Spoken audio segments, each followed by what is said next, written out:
Hello बच्चों, worksheet 84 10 फरवरी के लिए निर्धारित की गई है। इसमें हम अणु तथा परमाणु की पुनरावृत्ति करेंगे, रिवीजन करेंगे। परमाणु क्या होता है?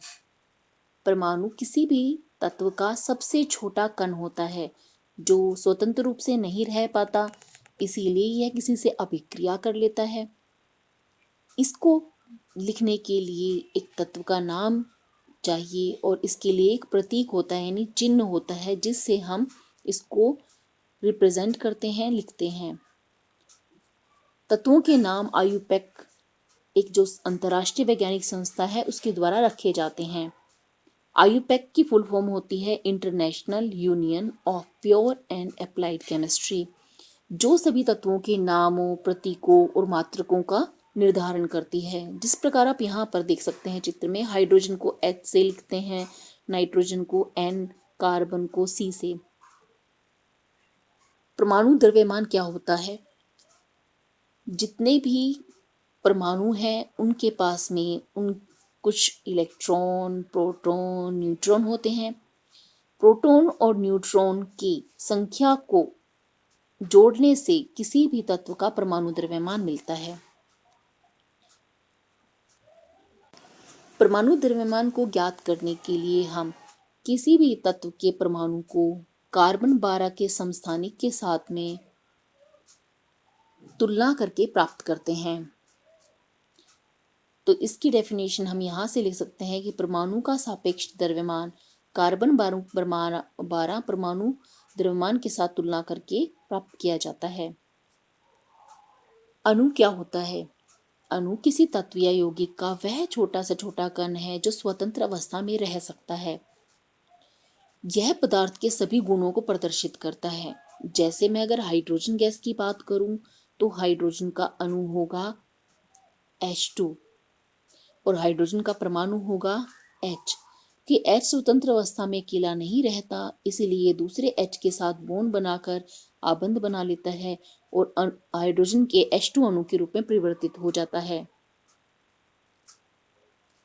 परमाणुकता क्या होती है?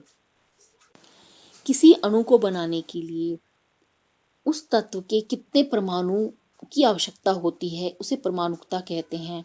जैसे हाइड्रोजन तत्व के हाइड्रोजन परमाणु 2 जुड़ जाते हैं और हाइड्रोजन का अणु बन जाता है। तो यहाँ पर क्योंकि 2 जुड़े हैं इसीलिए इसको बोलेंगे, इसकी परमाणुकता 2 है। इसी प्रकार से ऑक्सीजन भी द्विपरमाणुक होता है और नाइट्रोजन भी द्विपरमाणुक होता है, इसलिए इसको N2 लिखते हैं। जबकि सल्फर बहुपरमाणुक होता है जिसे S8 लिखते हैं। फॉस्फोरस चतुर्परमाणुक होता है, इसे P4 के द्वारा लिखा जाता है। बहुपरमाणुक आयन के बारे में पढ़ेंगे। पहले हम आयन को समझ लेते हैं। कोई भी तत्व के अणु जब इलेक्ट्रॉन दे देते हैं तो इलेक्ट्रॉन देने पर इनके ऊपर धनात्मक चिन्ह आता है, तो यह आयन बन गया। कुछ तत्व इलेक्ट्रॉन ग्रहण कर लेते हैं, जो इलेक्ट्रॉन ग्रहण करते हैं उनके ऊपर ऋणात्मक चिन्ह आता है, इसे भी आयन कहते हैं। ये धनात्मक आयन बन गया, ऋणात्मक आयन बन गया। क्योंकि ये सिर्फ एक अणु से आयन बना है इसलिए इसको एक परमाणुक आयन कहेंगे। लेकिन जब बहुत सारे अणु समूह में जुड़ जाते हैं और आयन बनाते हैं तो उसे बहुपरमाणुक आयन कहते हैं। जैसे सल्फर ऑक्सीजन के 4 अणुओं के साथ जुड़कर और अपने ऊपर 2 ऋणात्मक चिन्ह का चार्ज ले लेता है, तो इसे हम बहुपरमाणुक आयन कहते हैं। यह सल्फेट का आयन है। इसी प्रकार फॉस्फेट के लिए PO4-3, फॉस्फोरस ऑक्सीजन, और इस पर कितने का चिन्ह है? -3 का। यह भी बहुपरमाणुक आयन का उदाहरण है। इसी प्रकार नाइट्रेट NO3 और इस पर एक चार्ज होता है। रासायनिक सूत्र क्या है? जब यौगिक बनता है, यौगिक कब बनता है? मान लीजिए हाइड्रोजन ऑक्सीजन से जुड़ गया और हाइड्रोजन ऑक्सीजन के जुड़ने के कारण जल का निर्माण हो गया।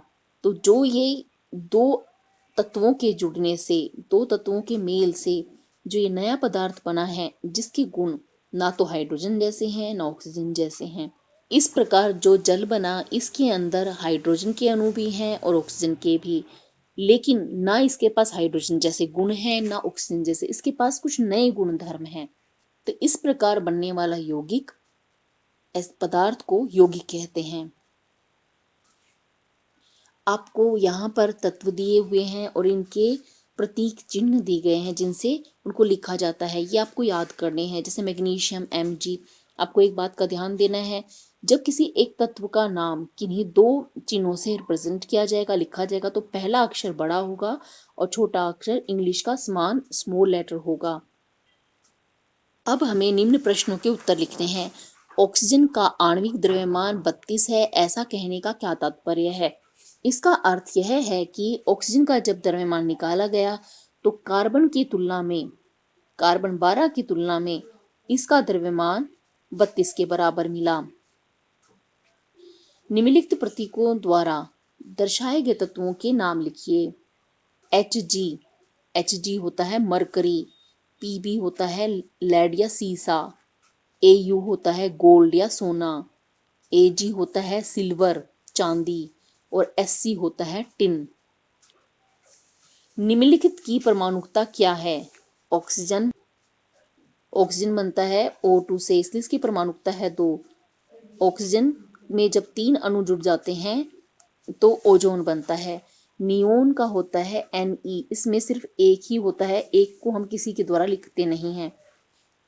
सल्फर होता है S8, फॉस्फोरस होता है P4 और सोडियम होता है Na। निम्नलिखित यौगिकों के सूत्र में मौजूद तत्वों का नाम बताइए। पानी के लिए लिखते हैं H2O, अमोनिया के लिए NH3 और मीथेन के लिए CH4। Sulphur dioxide sulphur oxygen से बनता है SO2। Ethanol C2H5OH। ग्लूकोज का आणविक सूत्र C6H12O6 है। इसका हमें आणविक द्रव्यमान निकालना है, तो इसके लिए आप क्या करेंगे? कार्बन का एक अणु का द्रव्यमान है 12 यूनिट और इस तरह के यहाँ पर 6 उपस्थित हैं, तो हम 12 को 6 से गुना कर देंगे। इसी प्रकार हाइड्रोजन H12, तो एक हाइड्रोजन का द्रव्यमान होता है 1 और 12 को हो गया 12 से मल्टीप्लाई।